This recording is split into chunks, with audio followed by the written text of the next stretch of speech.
नमस्कार मेरे प्यारे विद्यार्थियों, आप सभी का एक बार पुनः स्वागत करते हैं आपके अपने YouTube प्लेटफॉर्म संध्या कंप्यूटर क्लासेज पर। मेरे प्यारे विद्यार्थियों, यानी सुबह मॉर्निंग में आपके हाथों में सीधा पेपर होगा, यानी अंतिम दिनों की तैयारी सब पर भारी। इसी जोश और जुनून के साथ में मैं आपको काफ़ी कम टाइम के अंदर आपको महत्वपूर्ण 35 क्वेश्चन बताने जा रहा हूँ। तो फ्रेंड्स, मैं आज इस वीडियो के अंदर आपको किसी भी प्रकार की बात न करके सीधे क्वेश्चन जो आपको बताने जा रहा हूँ, जो आपके एग्जाम के अंदर कल बिल्कुल ही देख सकते हैं। तो पहला क्वेश्चन आपके स्क्रीन के सामने बिना टाइम वेस्ट किए बढ़ता हो आपकी स्क्रीन के सामने, और ये क्वेश्चंस आपके एग्जाम के अंदर कल बिल्कुल दिख सकता है। इसलिए जो जो क्वेश्चंस आपके सामने आ रहे हैं मैं सीधा उनका आंसर बता दे जाऊंगा। नॉन वॉलेटाइल स्मृति है मेरे प्यारे विद्यार्थी। नॉन वॉलेटाइल का मतलब ये होता है कि ऐसी मेमोरी जो लाइट जाने के बाद में भी अपने डेटा को बरकरार रखती है। तो इसमें से कौन सी हो जाएगी भाई? नॉन वॉलेटाइल के उदाहरण के रूप में हम रोम को मानेंगे, क्योंकि रैम रैम होती है वो वॉलेटाइल का उदाहरण होती है। तो ये रैम के दो प्रकार है, एस रैम और डी रैम, जो वॉलेटाइल मेमोरी के अंदर आते हैं, जबकि रोम होती है वो नॉन वॉलेटाइल मेमोरी का भाग होती है। क्वेश्चन नंबर 2 आपकी स्क्रीन के सामने HTML बनाने के लिए प्रयोग किया जाता है भाई। HTML किसके लिए प्रयोग में लिया जाता है? तो आपको याद रखना है HTML का उपयोग किसके लिए किया जाता है? वेब पेज, यानी वेब पेज बनाने के लिए आप किसका उपयोग करेंगे भाई? HTML का पूरा नाम आपके एग्जाम में कल दिख सकता है, हाइपर टेक्स्ट मार्कअप लैंग्वेज होता है, और इसका उपयोग वेब पेज के निर्माण के लिए होता है।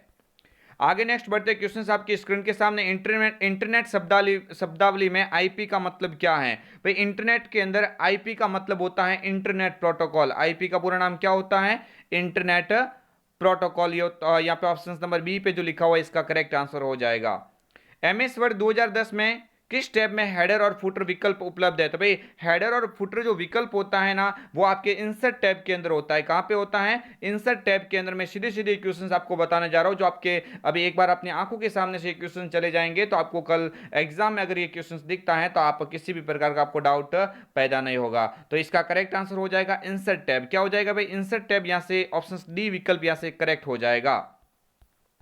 आगे बढ़ते नेक्स्ट क्वेश्चन आपकी स्क्रीन के सामने है। अकाउंट एक विशेष उपयोगकर्ता अकाउंट है जो कंप्यूटर पर लगभग विंडोज 10 की हर सेटिंग तक पहुंचा देता है। तो देखो, ये कंप्यूटर के अंदर अकाउंट के दो प्रकार होते हैं, एक तो होता है स्टैंडर्ड और एक होता है एडमिनिस्ट्रेटर। ये दोनों के दोनों किसके प्रकार है? कंप्यूटर के यूजर अकाउंट के प्रकार होते हैं। लेकिन यहाँ पे क्या पूछा गया है भाई? यहाँ पर पूछा गया कि इनमें से ऐसा कौन सा अकाउंट का प्रकार है जो विंडोज 10 की हर सेटिंग तक पहुंचा देता है? तो हर सेटिंग तक पहुंचाने वाला जो ऑप्शन होता है वो कौन सा हो जाएगा? एडमिनिस्ट्रेटर हो जाएगा। ऑप्शन सी इसका क्या हो जाएगा? Correct answer. जबकि ऐसा क्वेश्चन आ जाए कि विंडोज 10 का बेसिक यूजर अकाउंट कौन सा है, तो आप उस वक्त क्या करेंगे? स्टैंडर्ड करेंगे।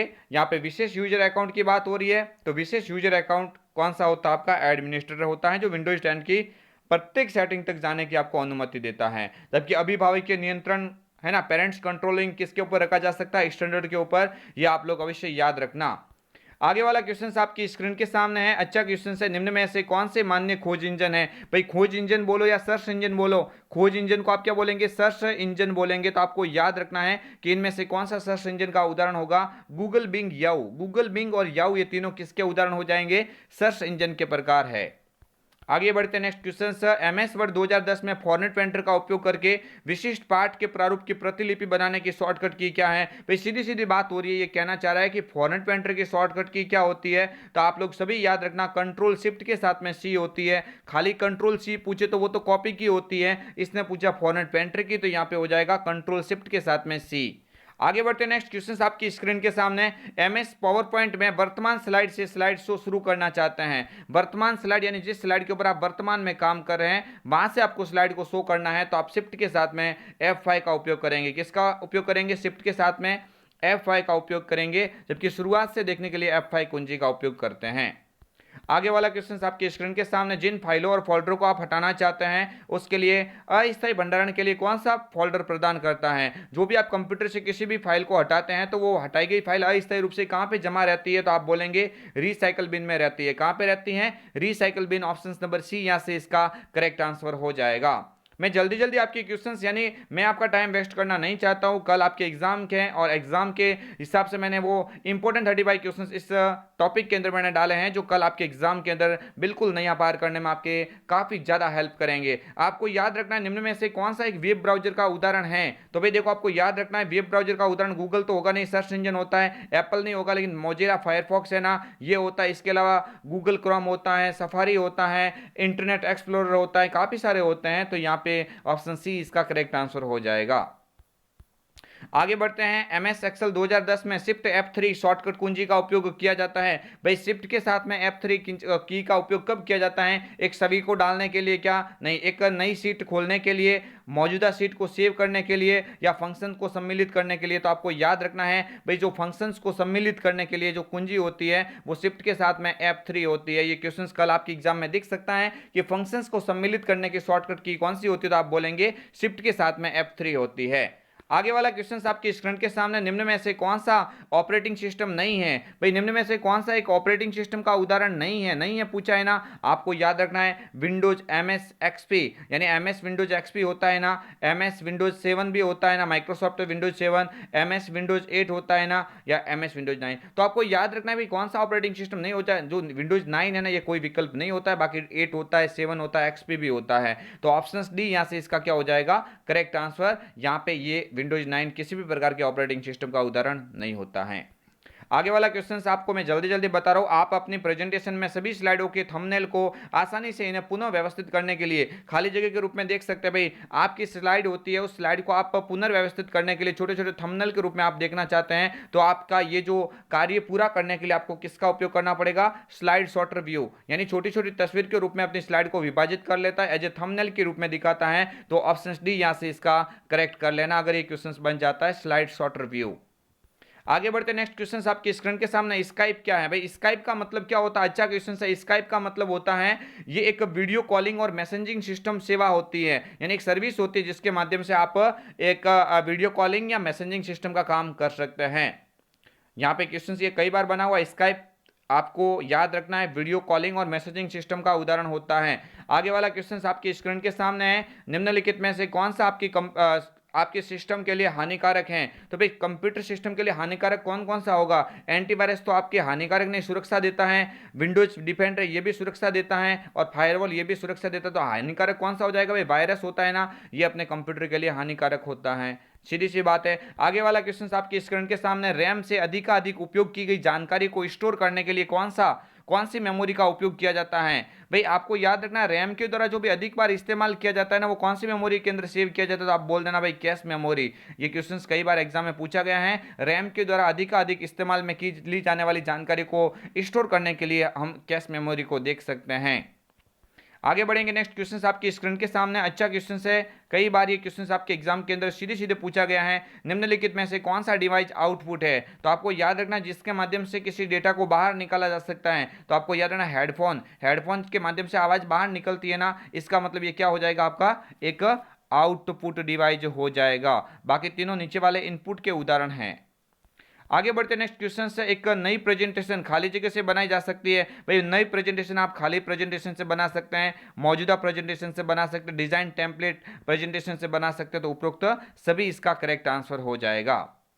आगे वाला क्वेश्चन आपकी स्क्रीन के सामने है। एक खाली जगह नेटवर्क या इंटरनेट के माध्यम से आपकी कंप्यूटर तक पहुंच प्राप्त करने से हैकर्स या दुर्भावनापूर्ण सॉफ्टवेयर को रोकने में मदद करता है। तो आपके कंप्यूटर के अंदर जो बाहर से आने वाली नेटवर्क या इंटरनेट के अंदर से आने वाली हानिकारक फाइलों को रोकने के लिए आप किसका उपयोग करेंगे? फायरवॉल का उपयोग किया जाता है। फायरवॉल ये इसका करेक्ट आंसर हो जाएगा। एंटीवायरस कोई नहीं करेंगे, क्योंकि एंटीवायरस अपने कंप्यूटर के अंदर से हानिकारक फाइलों को हटाता है, स्कैन करके हटाता है। लेकिन नेटवर्क या इंटरनेट की बात हो रही है। नेटवर्क या इंटरनेट के माध्यम से जो आपके फाइल आपके कंप्यूटर में आती है उनको रोकने के लिए आपका फायरवॉल उपयोग में आता है। आगे वाला क्वेश्चन है। निम्नलिखित में से कौन सा डिफॉल्ट फाइल का प्रकार आउटलुक 2010 में मेल बॉक्स कंटेंट को एक्सपोर्ट करने के लिए उपयोग में लिया जाता है? भाई आपको याद रखना है डिफॉल्ट फाइल प्रकार आउटलुक का कौन सा होता है? तो डिफॉल्ट आउटलुक का फाइल का प्रकार हो जाता है भाई, ये आप सभी लोग याद रखना। इसका आंसर हो जाएगा डिफॉल्ट। भाई इसका आंसर पूछा है तो डिफॉल्ट हो जाएगा PS2। क्या हो जाएगा? PS2 हो जाएगा। ऑप्शन नंबर डी यहां से इसका क्या हो जाएगा भाई? करेक्ट आंसर हो जाएगा। ये क्वेश्चंस कई बार बना हुआ है कि आउटलुक की जो 2010 में मेल बॉक्स कंटेंट को एक्सपोर्ट करने के लिए आपको याद रखना है PS2, ये ऑप्शन यहाँ से करेक्ट आंसर इसका हो जाएगा। आगे वाला क्वेश्चन आपके स्क्रीन के सामने, मैक्रो क्या है भाई? अच्छा क्वेश्चन है। मैक्रो क्या होता है? एक छोटे एड ऑन प्रोग्राम होते हैं जो अपने कार्य को रिकॉर्ड करके दोहरा कार्य को पूरा करता है। तो यहाँ पे करेक्ट आंसर हो जाएगा VBA का उपयोग करके दोहरा कार्य को स्वचालित करने के लिए MS एक्सेल, MS वर्ड या MS पावर पॉइंट के अंदर बनाए गए छोटे प्रोग्राम के रूप में जाने जाते हैं। ऑप्शन ए इस क्वेश्चन का करेक्ट आंसर हो जाएगा। आगे बढ़ते हैं नेक्स्ट क्वेश्चन सर, डीवीडी का पूरा नाम भाई? अच्छा क्वेश्चन है, कई बार आया हुआ। डीवीडी आर का पूरा नाम क्या होता है? तो डिजिटल वीडियो डिस्क, और आर लिखा हुआ तो इसका मतलब रिकॉर्डेबल हो जाएगा, digital video disc recordable. Option number A इसका यहां पे करेक्ट आंसर हो जाएगा। आगे वाला क्वेश्चन आपके स्क्रीन के सामने, निम्न में से कौन सा एक वर्ड प्रोसेसिंग सॉफ्टवेयर है भाई? वर्ड प्रोसेसिंग सॉफ्टवेयर कौन सा होता है? वर्ड प्रोसेसिंग सॉफ्टवेयर के अंदर आप MS वर्ड को रखेंगे। MS वर्ड होता है, इसमें वर्ड की प्रक्रिया होती है, इसलिए इसको वर्ड प्रोसेसिंग सॉफ्टवेयर के नाम से जाना जाता है। तो फ्रेंड्स आप सभी से रिक्वेस्ट है कि आपको कल जो इसके आंसर की भी आपके पेपर की इस चैनल के माध्यम से मिल जाएगी। अगर आपने इस चैनल को सब्सक्राइब नहीं किया तो सब्सक्राइब करके बेल आइकन को भी अवश्य क्लिक करना। और फ्रेंड्स आपके लिए क्वेश्चंस मैंने जो भी टाइप करके बनाए हैं, ये क्वेश्चंस आपके कल एग्जाम के लिए अच्छा साबित होगा, मैं दावा करता हूं। अंतिम परिवर्तन को किसके द्वारा नियंत्रण किया जा सकता है? तो भाई अंतिम परिवर्तन को वापस नियंत्रण करना तो अंडू का उपयोग करेंगे। इसी अंडू की शॉर्टकट कीज क्या होती है? कंट्रोल के साथ में जेड होती है, और रेडू का मतलब होता है पुनः निष्क्रिय करना, सक्रिय और निष्क्रिय। वापस सक्रिय करना चाहते तो अंडू रेडू का, और निष्क्रिय करना चाहते तो अंडू, यानी इसकी शॉर्टकट की रेडू की होती है। कंट्रोल के साथ में क्या होती है भाई? कंट्रोल के साथ में वाई होती है। आगे वाला क्वेश्चन आपके स्क्रीन के सामने है, ईपीडीएस प्रणाली के संदर्भ में एमएसपी का पूरा नाम क्या होता है? ईपीडीएस का पूरा नाम क्या होता है? इलेक्ट्रॉनिक पब्लिक डिस्ट्रीब्यूशन सिस्टम होती है, होता है इसका पूरा नाम, जो खाद्य की कमी से निपटने के लिए बनाई गई प्रणाली कह सकते हैं। इसी के संदर्भ में एमएसपी का पूरा नाम पूछा है, तो मिनिमम सपोर्ट प्राइस हो जाएगा। क्या हो जाएगा? मैक्सिमम मत बोलना, minimum support price. Option number ए या से इसका करेक्ट आंसर होगा।